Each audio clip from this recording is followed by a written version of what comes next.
Okay, multiplication of fractions. Now, how do we multiply fractions? Now, for example, if we have A over B times C all over D, okay? Now, the solution to this is very, very simple. How do we do it? It is, I'll multiply out my numerators together, multiply out my denominators together. So I'll draw the divisional line of my final answer, then multiply out my numerators together, which is A times C will give us AC. All over, multiply my denominators out together. B times D will give us BD. Alright? Now, basically, this is the standard solution to every question involving multiplication in fraction. Okay? So let's work with numbers and see. If I have 2 over 5 times 3 all over 2. Alright? Now, the solution to this is I'll draw out the divisional line of my final answer, then multiply my numerators together, multiply my denominators together. 2 times 3 will give us 6, all over 2 times 5, which will give us 10, alright? Now, but if you look at our answer, we have 6 all over 10.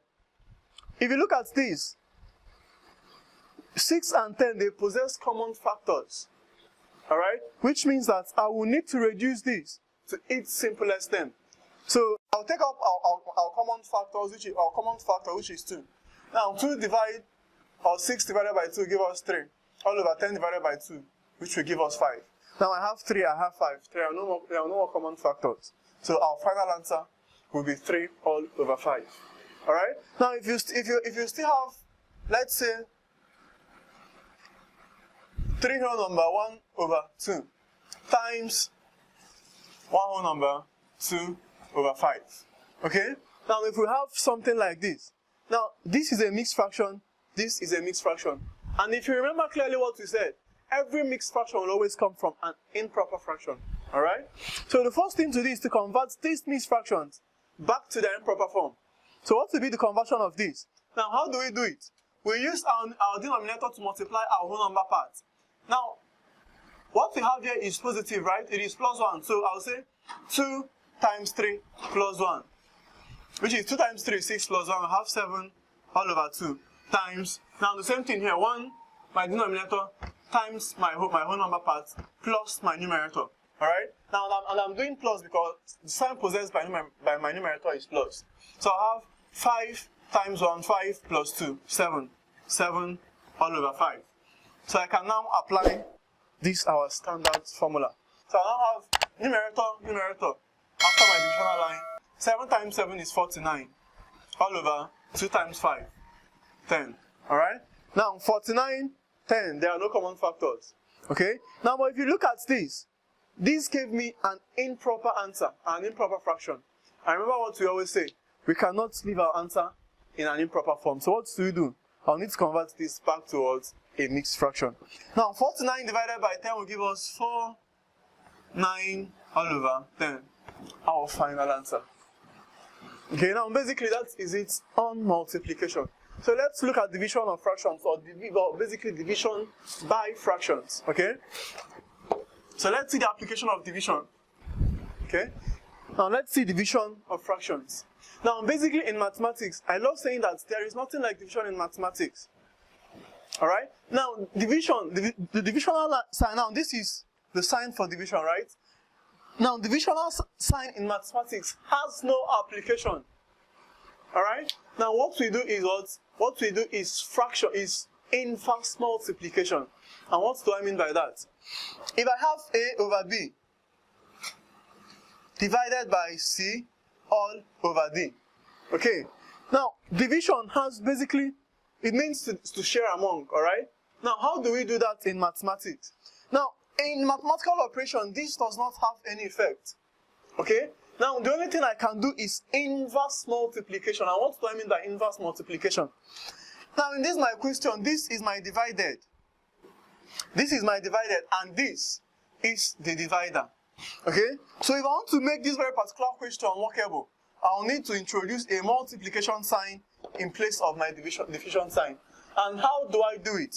Now, I can only do it by also introducing the inverse of my divider.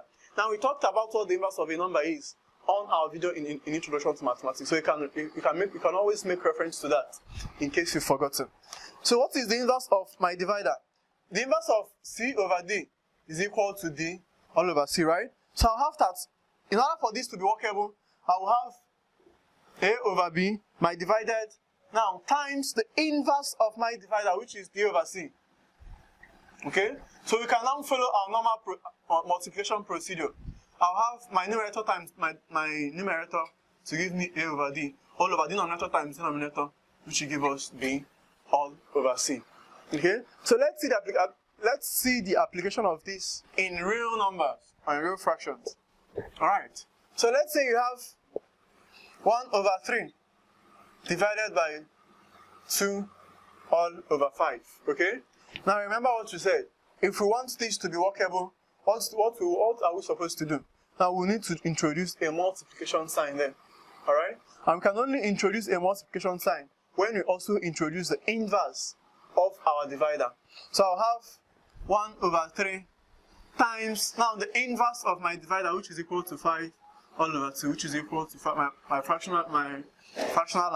Then my numerator, which is 1 times 5, which will give me 5. All over denominator, 2 times 3, which will give me 6. So my final answer is 5 over 6. Alright? Now let's see another example. What if I have 1 over 2 divided by 3? 1 over 2 divided by 3. Now 3 is a whole number, right? Okay. Now but 3 being, now we seeing 3 as a whole number does not mean that it is not a fraction. Now every whole number is what? Is a fraction. Now but we don't take its fraction serious because its denominator is 1. And whatever is being divided by 1 is equal to itself, alright? So in order for us to solve or to be able to solve this question, we'll need to write out 3 as a fraction. So that means I will have 1 over 2 divided by 3 all over 1, right? Now remember the way we divide in fractions. Okay, we'll have 1 over 2 times, now the inverse of my divider, which is equal to 1 over 3. Now this will give us our fractional answer. 1 times 1, 1, 2 times 3, 6. This will give us 1 over 6. Alright? Now let's also look at another example. If we have, let's say we have 5 divided by 2 all over 3. Alright? Now remember, this is a fraction, right? Now this is what is also a fraction. So we need to write out 5 as a fraction. So this will give us 5 all over 1 divided by 2 all over 3. And remember what we said about divisional sign. We'll need to introduce a multiplication sign here, which will also lead us to introducing the inverse of our divider. So we'll have 5 all over 1 times the inverse of 2 over 3 is equal to 3 all over 2. Okay? So we'll now do our normal multiplication. 5 times 3 will give us 15 all over 1 times 2, which will give us 2. Alright? Now, but if you look at our answer, now this is an improper fraction. And remember what we always say. Now, we cannot leave our final answer in an improper form. So I'll need to